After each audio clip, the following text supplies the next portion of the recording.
चलिए, सवाल बोल रहा है 1/4 of a herd of camel was seen in the forest.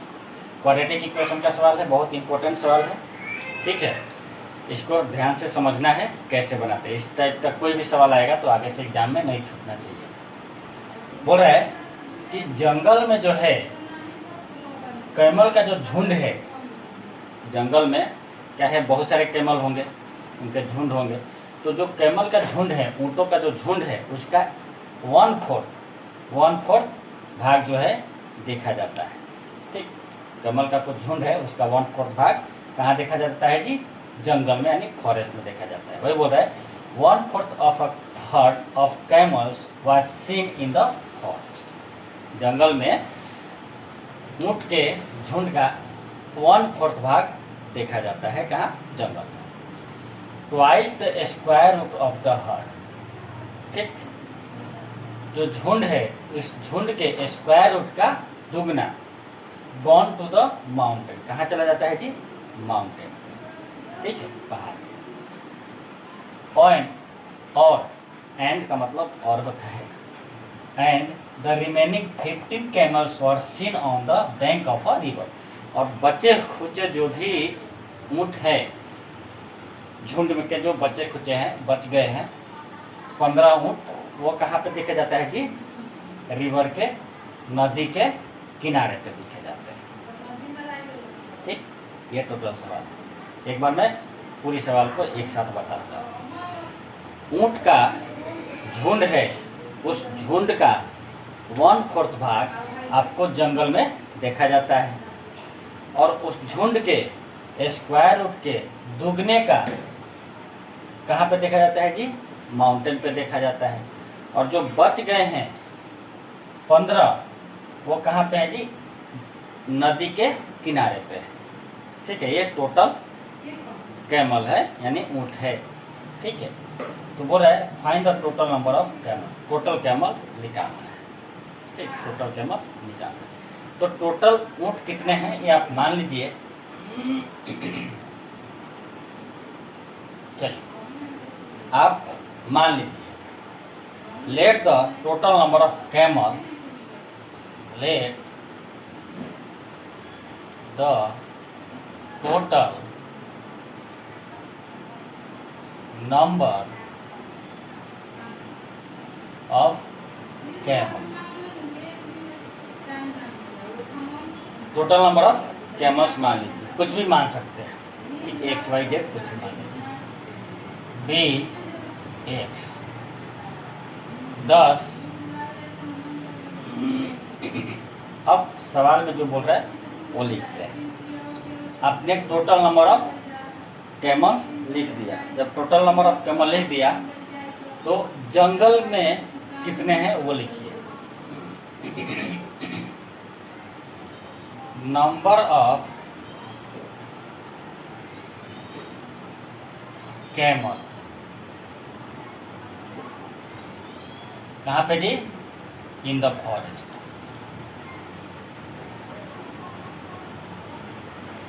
कितना हो जाएगा जी? X/4। यही बोल रहा है ना जी।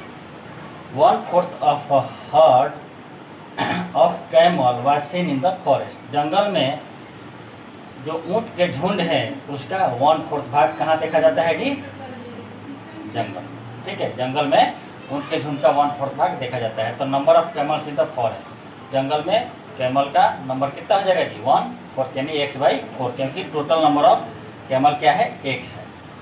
आगे, twice the square root of the herd had gone to the mountain. मतलब झुंड के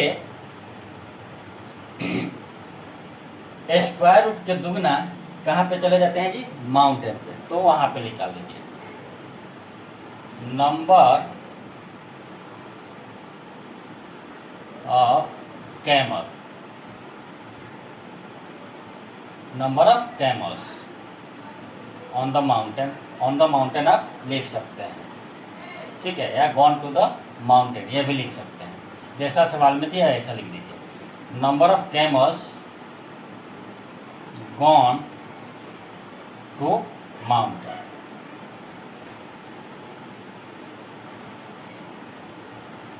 कितना हो जाएगा जी, square root of the herd, झुंड के x into 2, square root of x, मतलब इस टोटल नंबर के स्क्वायर रूट का दुगना, ये आपको निकल गया। एंड एक और चीज बच गया है, remaining 15 camel was seen on the bank of a river. Number of camels on the bank of a river कितने हैं जी, 15 है। And number of camel on the bank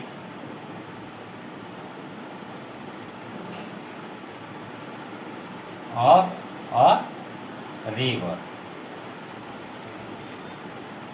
50, ठीक है। फॉरेस्ट में कितना है जी, 1/4, माउंटेन पे कितना है जी, 2√x, और जो बच्चे कुचे वो कहाँ जी हैं, बैंक ऑफ द रिवर, ठीक है, नदी के किनारे पे है। तो टोटल नंबर ऑफ कैमल्स कितने हो जाएंगे, 10 टोटल नंबर ऑफ कैमल कितना है जी, x है, और x किसके बराबर है, x/4 plus total number of camel जो है कितने हो जाएंगे जी, फॉरेस्ट में जो है वो प्लस, माउंटेन में है प्लस, रिवर पे है, x plus 15 equal to x। आगे इसको ले जाएंगे, इस टोटल को राइट साइड लेके जाएंगे तो कितना हो जाएगा जी, 3x प्लस 8√x, ये माइनस हो जाएगा क्योंकि ये टोटल का टोटल x के साइड में जाएगा, तो ये माइनस हो जाएगा, और ये टर्म जो है 3x प्लस हो जाएगा, -8√x -60 इक्वल टू 0।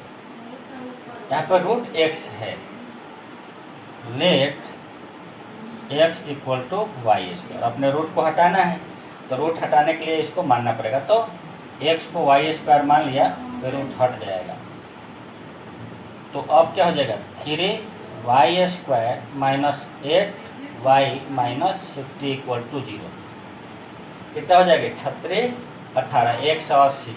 तो 180 को फैक्टर करना है कि आपको जोड़ने घटाने पे -8 आ जाए, गुणा करने पे 180 आ जाए, क्या होता है जी, 18 × 10, और 10 को घटाएंगे तो 8 हो जाएगा, तो ये क्या हो जाएगा, 3y² माइनस चाहिए तो बड़े वाले का साइन माइनस रखेंगे, छोटे वाले का साइन प्लस रखेंगे,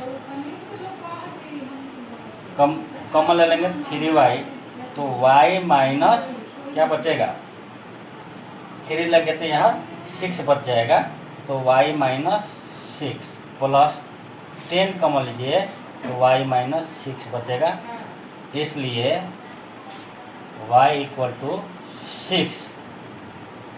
अब देखिए x इक्वल टू y² है, तो इसको स्क्वायर करेंगे, यहाँ पे या लिखिए, या y equal to 6 and y equal to कितना हो जाएगा, -10/3,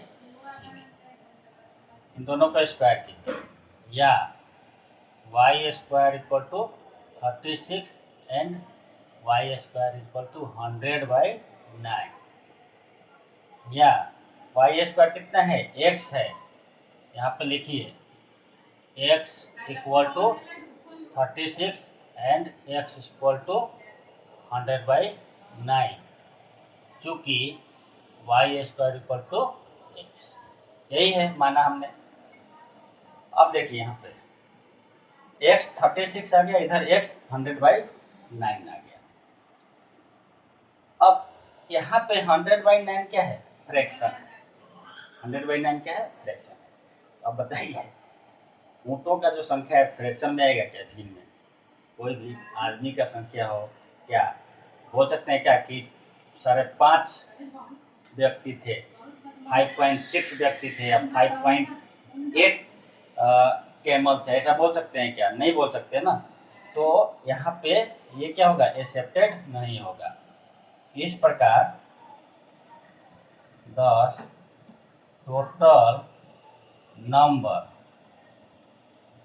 total number of camels equal to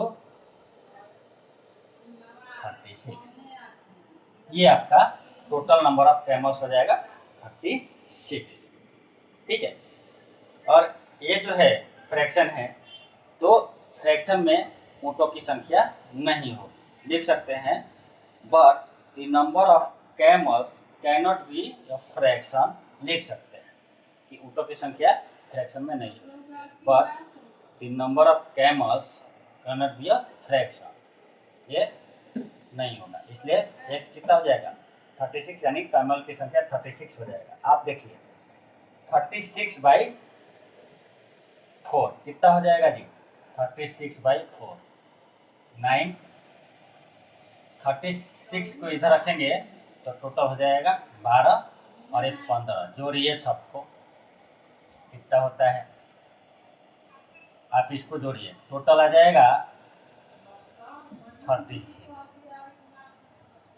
12, 15, 9 total जोड़ेंगे तो हो जाएगा 36। मतलब सवाल आपका सही। देखिए सवाल बहुत ही कंसेप्चुअल था, समझना था कैसे बनाना है, लेकिन बनाने में बहुत मजा आया। तो इस टाइप का सवाल क्वाड्रेटिक इक्वेशन में पूछता है। मैं बस कोशिश कर रहा हूँ कि आप लोग का कंसेप्ट क्लियर हो जाए कि कोई भी सवाल पूछे तो आप बना सकें। और मैं इसलिए सवाल को एक एक पॉइंट को समझाता हूँ, तोड़ करके बताता हूँ कि आपको ये समझ में आ जाए कि सवाल को समझना कैसे है पढ़ के। क्योंकि बहुत सारे बच्चे सवाल को देख के ही घबरा जाते हैं, क्योंकि वो सवाल को तोड़ करके समझ नहीं पाते हैं। ठीक है, तो कैसे सवाल को समझना है वो हमको टेक्निक आना चाहिए। चलिए, सवाल अच्छा लगा हो तो ज़्यादा से ज़्यादा लाइक शेयर कीजिए और चैनल को सब्सक्राइब कीजिए। मिलेंगे इसी तरह के और भी कंसेप्चुअल वीडियो के साथ, तब तक लिए